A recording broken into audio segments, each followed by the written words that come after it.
Chelsea won, Crystal Palace won in Stamford Bridge. Even though the coach Maresca is actually satisfied with the performance but not the results, Chelsea players are not serious.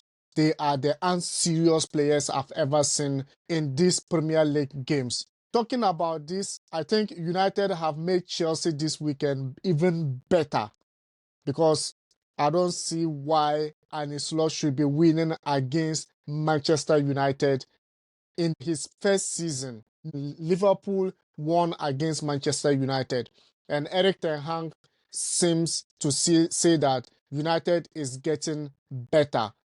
But the scapegoat is Casemiro. Everyone is talking about Casemiro. Is it really true? I don't believe it. If you just join us and you are new, remember to hit the subscription button, like and share the video. With me is Emmanuel, Eddie, and Sammy. And we are going to give you details of the Premier League or Super Sunday clash.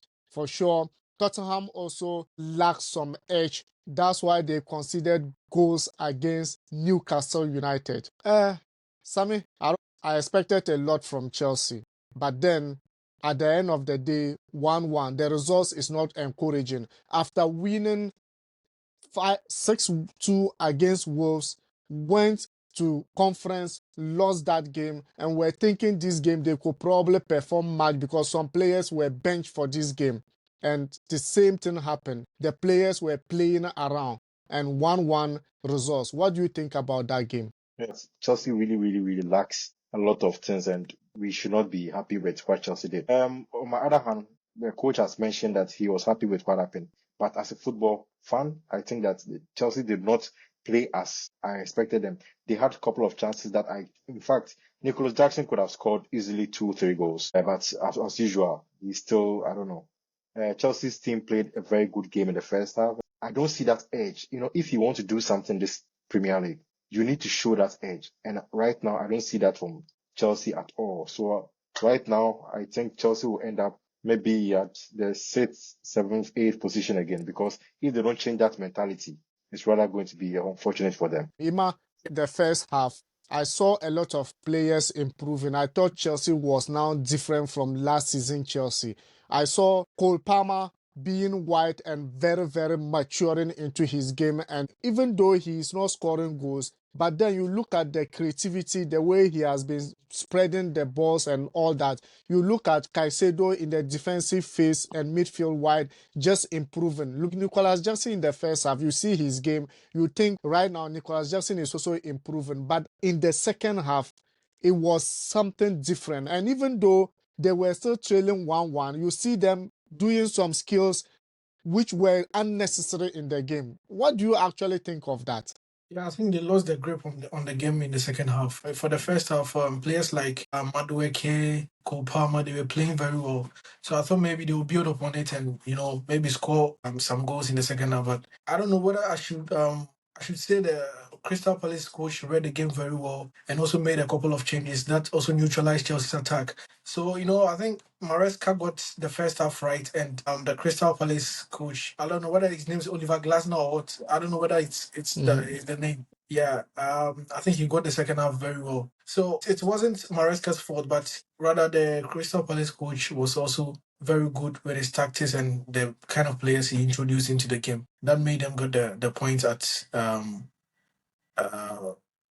the Stamford Bridge, yeah. I was thinking maybe the way Chelsea is playing currently, if a team is placing on a low block, probably it will enable us to create more chances and also put pressure and score more goals. But I saw different ball game together. Eddie, there were some couple of changes that I wasn't happy with the coach, especially removing Neto and bringing in Joao Felix to play the wings there, which was unnecessary. Later, he has to actually remove a player and bring in a Modric to move Felix middle wide or to strike. What do you think of that changes? All right. So with the changes that Maresca made, as Chelsea fans or Chelsea supporters were unhappy with the changes.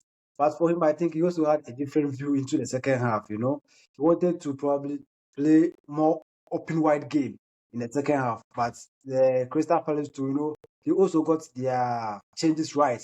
That was why you saw the pressure on Chelsea in the second half. But that notwithstanding, Manchester United, I'm still baffling about that scoreline. I'm still baffling in Old Trafford. United seems not to change anything a bit. But Erik Ten Hag, his post-match conference, seems to be satisfied with the results. When they asked him, he said, "Oh, you can see they are improving because this time they didn't concede a lot of goals." But statistic wise shows that United actually performed a lot in the game. Ima, I'm not going to Eddie first because I know the pressure is on him. Your general view about the game? Yeah, I think Liverpool had their day, and from the blast of the whistle to the end of the game, especially in the first half, they really disciplined Manchester United. From the defense to their midfield to the attack, they were superb in all areas. I think Manchester United. I don't know, but some of the players have forgotten how to play football for the club. Players like Marcus Rashford, Casemiro coming from Real Madrid, we saw his performance. I don't know whether it's the Matthias de Ligt. I told you guys earlier when he was moving to Manchester United that move was not going to help him because Manchester United is sinking and any player who joins the club will also sink. So he should have stayed in Bayern Munich. But he decided that he wants to join his former coach. And yeah, I think Manchester United, I said it before the start of the season. Manchester United and Chelsea, they're just going to give us a repetition of last season performance. There's nothing new they're going to bring on board, especially Manchester United. Their best for this campaign will be maybe 15th or 14th. That's how I see. Right from after the international break, Southampton was called them. They will keep, and the first manager who will be sacked is Erik Ten Hag. You just mark this one somewhere. The first manager to be sacked in the Premier League will be Erik Ten Hag. Yeah. So it was like just a shambolic performance of Manchester United. Liverpool disciplined them very well. Soboslai, McAllister in the middle. Gravenberch even surprised me very well. Like that former Bayern Munich player, Gravenberch was something like that. Gravenberch, He really played very well. The defensive midfield role, he really did the job very well. When you're playing against experienced players like Casemiro and you can bust the midfield like that. That means you are just having a very good game. So it was just a shambolic performance from Manchester United, and Liverpool had their day. It could have been 6 or 7, but after scoring 3, they felt like, no, this is a big club. We shouldn't disgrace them. And they just left everything, and they had their 3 points. I think Sami would like Eddie to go first before he says something. But then one thing I see from the game is Luis Diaz is actually getting better and better under Ancelotti, and Mo Salah is getting better and even better than last season. So you could see what is actually happening. And him also saying that they could have scored more than 6 goals in the game, but then they you are a Manchester United fan. Maybe you like the results, or maybe you also think United is getting better. What do you think about the game generally? And Casemiro, do you think Casemiro to be blamed for that goals or not? All right, so with the performance of Manchester United, I think what you just said, we didn't actually like the results, and the performance of the players too were not good. So both wise were not good. And basically with the performance for Marcus Casemiro, I think he was singled out for his mistakes that he made. Because most of the goals came through his mistakes. That's why I think we are blaming him for that. But generally, the team performed very, very poor, and we didn't like the results. So you blame Casemiro for mistakes in the midfield. So what was the defenders doing? Because if a midfielder make a mistake, it's normal in the game that a player should make a mistake. But what was the defenders doing? Because if it passed midfielders, it means that defenders need to also defend very well. So I don't see why they are singling out Casemiro out of the game when Kobe Menu himself was making a lot of mistakes in the game, but they didn't say anything about him. The English media, want to probably talk about their squad or their boys when they are doing mistakes. They normally target the international guys, such as Casemiro and the other players, So I think in general, the players didn't perform. Let's say it that way. Yeah. What is Bruno Fernandes's role in the Manchester United midfield? Is he a number 10 or is he a box-to-box midfielder? Is he a number 8? Like, I don't know what he does in the midfield. Probably that is the question I'm asking, because you look at Erik Ten Hag, packed a lot of midfielders. Look, you have Casemiro, who has been playing a midfield, defensive midfield for decades. He has not been making that mistake. But the moment he moved to Manchester United under Erik Ten Hag, you see his flops. So I'm beginning to think that Erik Ten Hag formation doesn't fit any player because you can't identify the style Erik Ten Hag is playing currently. Whether he's playing defensive and counter-attacking, whether he's playing open game, or maybe he's trying to possess ball in midfield, I'm yet to get it. Look at Liverpool play. Sometimes they switch to long ball, sometimes they switch to lower, and the United was just confused. Even at the end of the game, it's the second half, you could say Liverpool were now just playing United. Ziggy was the one striking. And I think he gave Fernandes the free role to roam everywhere in the pitch. But I can't just see anything happening in the midfield of Manchester United after all those spending. Sammy, your take on the game? You won't understand until you play against Chelsea. I think this exact thing, we've talked about it before. Ten Hag is clueless. He doesn't know what he's doing.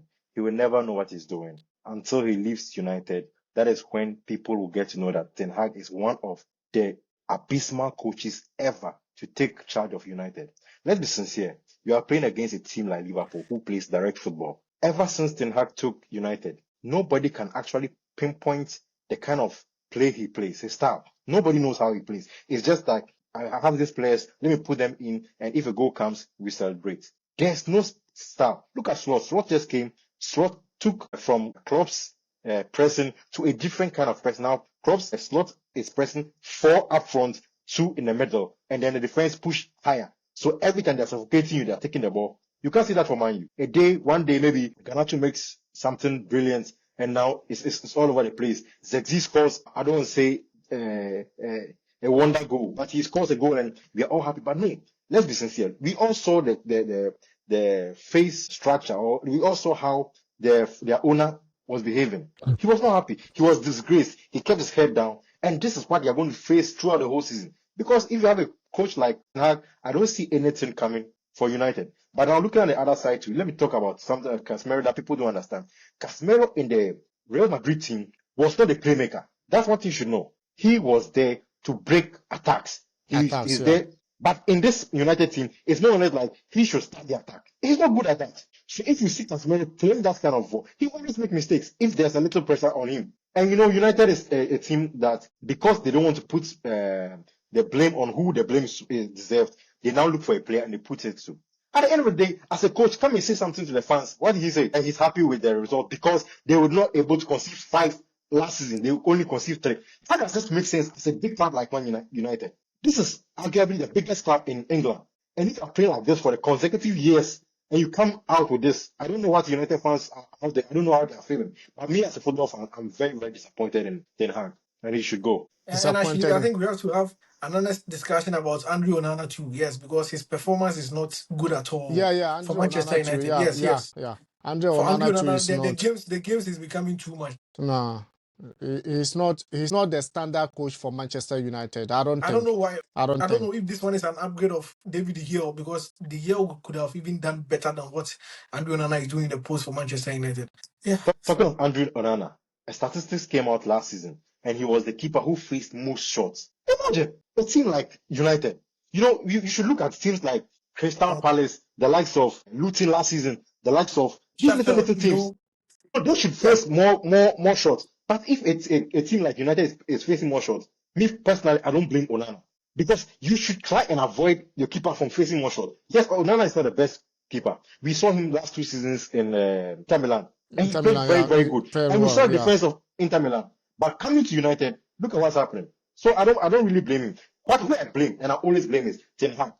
No, the thing is, maybe United owners are afraid to make big decisions. You see, Chelsea, when we were playing now, even though he was able to qualify Chelsea to Europa or maybe conference, but they still sacked him because they didn't see the way forward with that coach. And now look at the coach they bring. You see the pattern. I didn't think these boys could play this kind of football under Mauricio Pochettino. But then this coach came and transformed everything. But United, since the beginning of last season, they've been talking about sacking Erik Ten Hag, but they never did. They ended up giving him more contract. Well, let's continue with Newcastle United versus Tottenham. Tottenham actually lacked the edge in their defensive phase, and Newcastle were able to wallop them 2-1, even though the Tottenham goal was even an own goal to Newcastle United. Yes, they are the team that we are also looking up to get into the top 4, but performance-wise, they are not just there. First game, they drew against the newcoming Leicester City, and now they are not able to win against Newcastle United. Sammy, your take on that? I have actually watched Tottenham very well because of my friend who is a Tottenham fan. And what I can say is that the team is not there yet at all. Because from day 1 to the 3rd game, playing against Newcastle, I do not see the edge. And I always say this edge because it's something that Man City have showed in the EPL. And if you want to compete, if you want to win, I don't know where is the dream of Tottenham to ever win the EPL right now. I don't know. But if they want to do, they need to show something. And that's what is lacking. You are playing a team like Newcastle. And it was more or less like an evenly balanced game. It was like nobody was trying to push. And I understand the coach sometimes when he says the mentality of the players. Because the mentality of the players is not the winning mentality.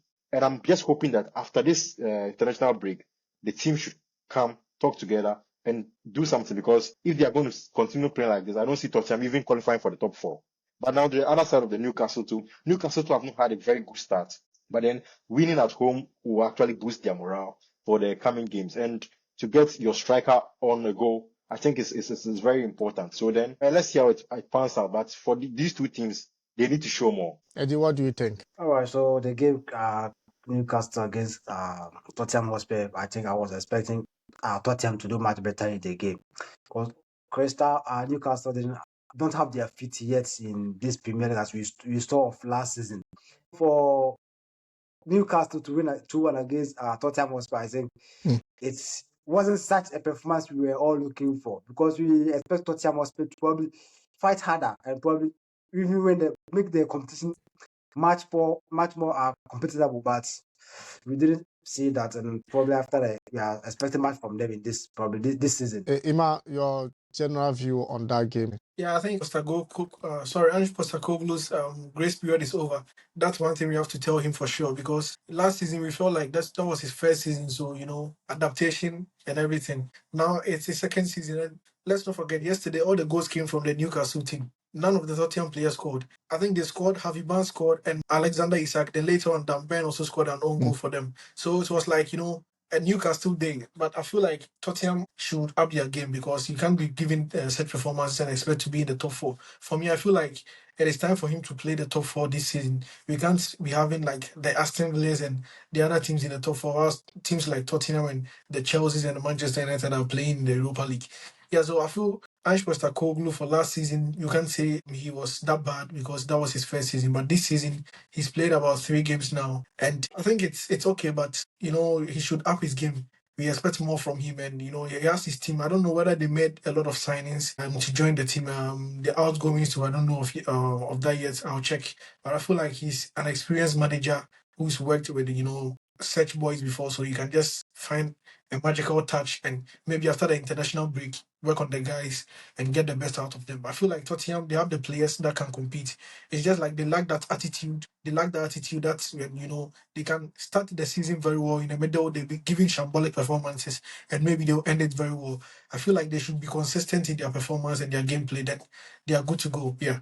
Yeah, good to go. For me, that is it, and that is it. For me, as they always say, the genesis of a testis shows whether it will form hydrocell or not. Eric, we all know the new coach coming in. We all know every coach in their first season in Premier League, if you are not able to win the trophy, then it becomes very difficult for you. So last season, what he has done, it will be very difficult for him to repeat it unless he stood up. But for sure, let's see what is going to happen. And if you just join us and you are new, remember to hit the subscription button, like and share the video, and your opinions are highly welcome. Let's know your opinions on the last game, and we are going into the international break for sure, and we'll be bringing you update because hey, tomorrow there will be African Cup of Nations qualifiers. Nigeria will be facing Sudan for sure. And see you. Ciao.